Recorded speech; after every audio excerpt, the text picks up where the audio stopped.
헝다 사태는 우리나라 증시에 많은 영향을 미칠 겁니다. 특히나 우리나라뿐만이 아니고 아시아 증시에 굉장히 조금 많은 영향을 미치지 않을까 이렇게 조심스럽게 일단 전망을 하는데 이유는 제가 조금 이따가 좀 말씀을 드리고 제가 오늘 준비한 헝다 사태의 핵심, 네. 헝다 사태의 핵심 발음이 좀 많이 어렵네요. 예, 거기에 대해서 일단 조금 설명을 드릴게요. 모르시는 분들이 좀 있으니까 제가 굉장히 조금 쉽게 쉽지만 자세히 조금 설명을 드리겠습니다. 그 헝다 사태의 핵심은요. 부채 규모가 약 한 355조 정도 된다라고 지금 알려져 있는데 사실은 부채 규모가 355조냐 뭐 400조냐 이거에 대한 문제는 아닙니다. 부채 구조의 문제라고 제가 그 추석 특강에도 굉장히 조금 많이 말씀을 드렸거든요. 구조의 문제다. 부채 규모의 문제가 아니라 구조의 문제다라는 겁니다. 우리가 리만 브라더스 사태하고 굉장히 조금 비교를 많이 하는 이런 분석들 그리고 뉴스 기사들이 굉장히 많이 나와 있는데 그 뉴스 기사들을 이해를 하지 못하시는 이제 시청자분들도 조금 계실 거예요. 제가 핵심을 조금 짚어드리면 이겁니다.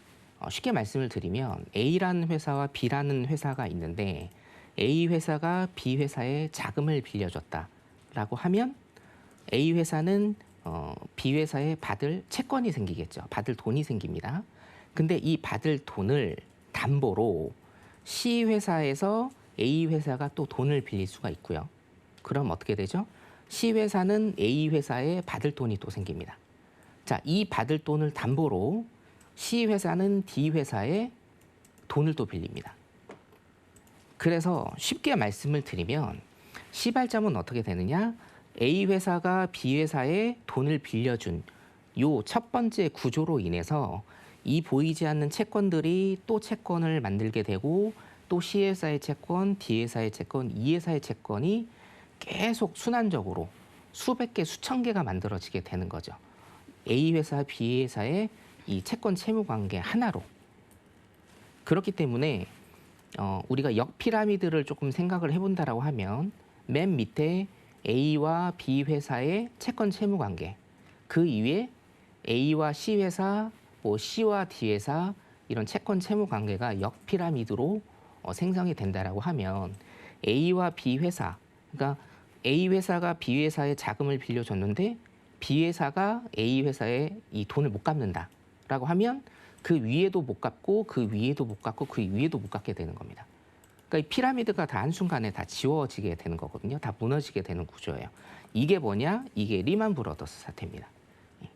파생 상품이나 아니면 파생과 비슷한 그런 구조로 채무 구조가 엮여 있기 때문에 소위 얘기해서 한 군데에서 빵꾸가 나버리게 되면 모든 것이 와르르 무너지는 이런 현상.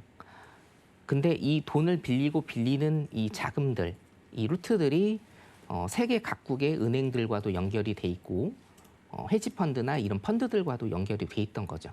그래서 리만이 무너졌을 때 미국 자국 내에서 끝나지 않고 세계 증시가 휘청거리는 이런 현상을 보여줬는데 자, 헝다 사태 같은 경우에는 일단 뉴스로 지금 나온 것들은 이런 구조는 아닙니다. 이런 구조는 아니기 때문에 리만 브라더스 사태와는 다르다라는 뉴스가 지금 나오고 있고 제가 보기에도 일단은 그거는 맞는 것 같은데 우리가 사실은 한 가지 조금 생각을 해야 될 건 뭐냐면요.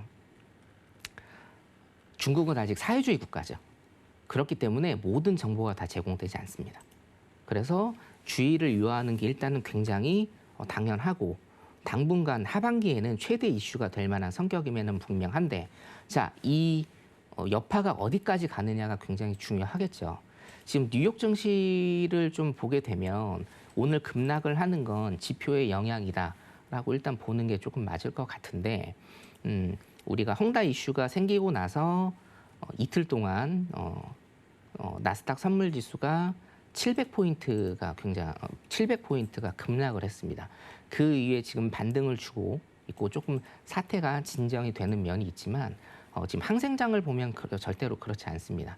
지금 항생장은 반등을 준다, 조금 진정된다라는 모습을 보이기보다는 다시 또 급락을 위한 조금 쉬어가는 타이밍 기술적 반등, 뭐 반발적 매수 이 정도로 표현을 하는 게 적절해 보이고요.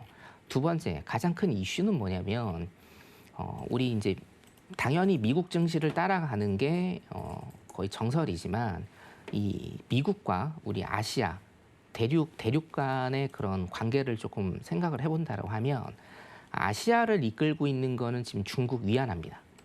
예.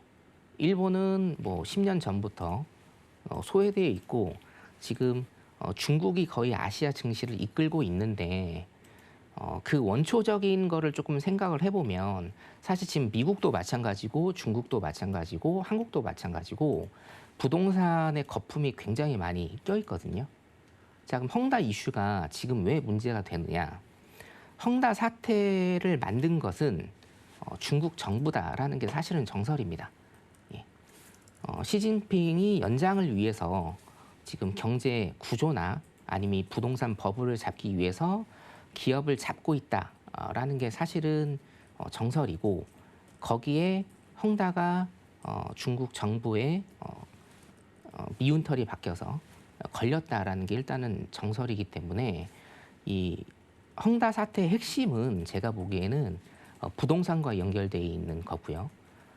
부동산의 버블을 잡기 위해서 중국 정부가 이 헝다 사태를 키웠다라고 한다라고 하면 지금 30일, 지금 한 28일 정도 남았습니다. 헝다가 이자를 지급을 못했습니다. 예, 헝다가 이자를 지급을 못할 것이라고 제가 노란톡이나 방송에서 계속 말씀을 드렸고요. 이자 지급을 거의 한 푼도 못한 걸로 지금 나오고 있어요.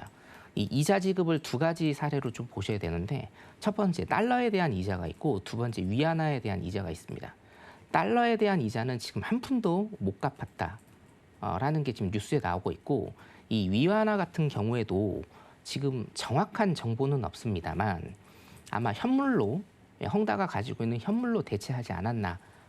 그러니까 사실은 현금이 없는 거예요. 헝다는 지금 현금을 끌어올 때도 없고 그러면 한 28일 정도 있다가 중국 정부가 도와주지 않아서 디폴트 상태로 가서 파산을 하게 되면 이 중국 내에 있는 부동산 시장도 굉장히 많이 타격을 받을 것이고 그에 따라서 우리나라의 부동산 시장이나 아니면 증시에도 굉장히 조금 타격이 되지 않을까. 더 나아가서는 아시아 증시 어차피 경제로 있어서는 아시아의 맹주는 중국이 맞거든요. 현재 상황은 그렇기 때문에 중국이 타격을 입는다라고 하면 당연히 아시아 쪽 자금도 많이 빠져나갈 것이라고 그렇게 보기 때문에 지금 이 헝다 사태가 미국 입장에서는 사실 별게 아닐 수가 있는데 아시아 경제에 있어서는 굉장히 큰 이슈가 될 수 있다. 그래서 사실은 이거를 주목을 해야 되고 제가 조심스럽게 예측을 해드리면 디폴트로 갈 가능성이 굉장히 많습니다. 예, 헝다는요. 아마 중국이 도와주지 않을 겁니다. 이유는 간단해요. 중국이 그렇게 만들었는데 거기에서 또 자금을 투입해서 이걸 살려준다? 요거는 사실은 좀 넌센스라고 보기 때문에 한 달 후에 디폴트가 된다라고 한다라고 하면 한국 증시에도 굉장히 조금 악재가 있지 않을까. 전체 아시아 시장에 악재가 있지 않을까. 그렇게 조금 조심스럽게 예상을 해봅니다.